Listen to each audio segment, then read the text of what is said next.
喜愿协会 Right. Taiwan. So, people kind of associate it with something else. 喜憨儿. Yes, Yeah, 喜憨儿. Down syndrome. So, I know that Make-A-Wish Foundation, they are pretty wealthy in some ways because they're pretty strong, but the things they need a lot more people to know who they are because they're helping a lot of kids to make their wishes come true. And I think for me, last year when we did this, we actually had an exhibition, Taipei 101. Taipei 101 actually supported us by giving us their fourth floor space for free for 10 days to exhibit these bags. So I think, it's good to have art and culture and charity together. And then simultaneously, you have people, to appreciate a lot of things and learn about a lot of things. And I was really grateful that actually more people came to know what Make-A-Wish Foundation is and what their goal was and what they did. Oh, that is cool. What other creative ideas you've had in terms of charity work or volunteer work that came from you? Actually, I think you're really into this, and I think you have a lot of great ideas. And they stand out if they're creative enough. You know how it is in Taipei. These fads come and go. And there's always this competing for, the more creative you are, the more you'll be noticed, Yes, Isn't it so? Yes, it is. And it's hard to do charity, I have to say, because if I wasn't the one to start some of these projects, I would never know how hard it is. But you cannot always ask people to just donate. You know what I mean? If every month you ask people to donate, people are going to get tired of it. People are going to wonder why. Why am I always giving money? So you have to think of different things, fun events, different events to do sorts of fundraising. So during the Chinese New Year, I figured I have some time. So I'm into aromatherapy and really into herbal stuff. So then I got some herbal teas that I bought back from Europe. So these are my own keepsake. But then I figured, you know what, I should do something with them to share with the world instead of just my friends and family. So then I made tea bags out of these herbal teas and I sold them. Right. So then every time you buy, a pack of tea, then it's donated to Love Rabbit or SCPA. So my goal for Chinese New Year was to help two organizations, SCPA, and there is an organization called Love Rabbit.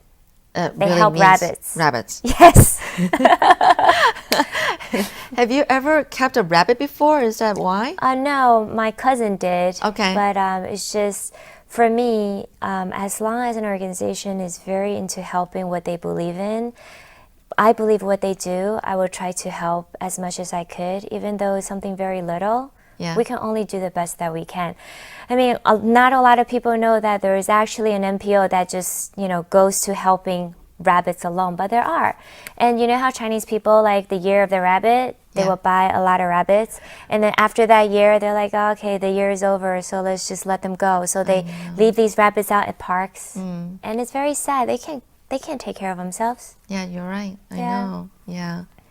Now, this could be a sensitive question, but I know that any NPOs, if they could get a celebrity as a backing, it really benefits them.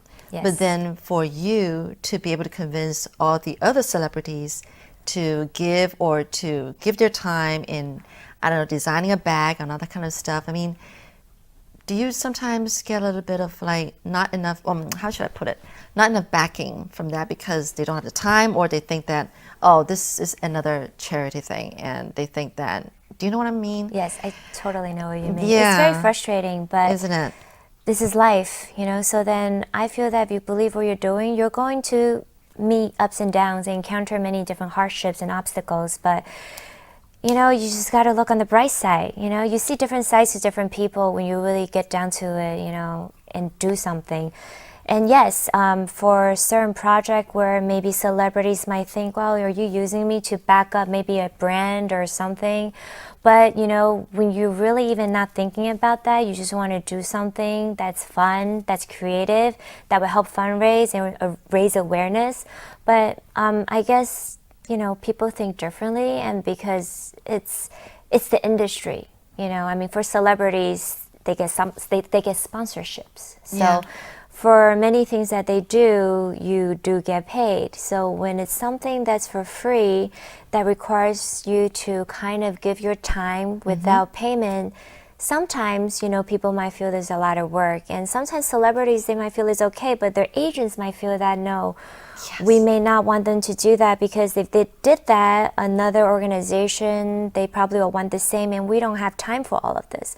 But to me, I feel like at the end of the day, it's really up to what you believe in and what you want, because I feel if it's a product sponsorship, endorsement, it's different. Yeah. Of course, money's involved. But I sincerely believe that when it comes to charity, this is not how people should be thinking. It shouldn't be up to the agents. It should be up to you, the person.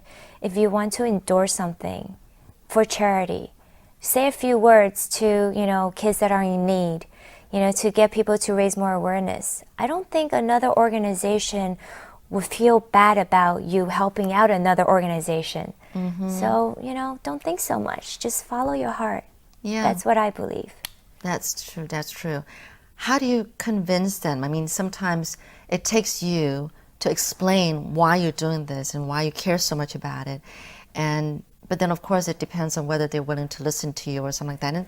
And sometimes maybe you're putting a lot of money in organizing the whole thing, or maybe even a press conference, and then not that many people show up. I mean, I'm sure you sometimes experience this kind of frustration. Yeah, we try to do things without putting money in, because we try to fundraise. So if you're going to be putting money in, you have no money to give. So that's another hardship, right? You have to try to get everything for free. You have to get sponsors. And it's all about, asking for favors.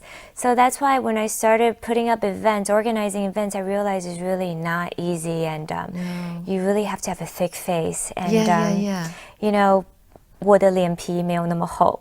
My face is not that thick, really. But that's why you have to, kind of brainwash yourself sometimes. That's why I keep saying, if you believe what you do, you're going to see a rainbow somewhere.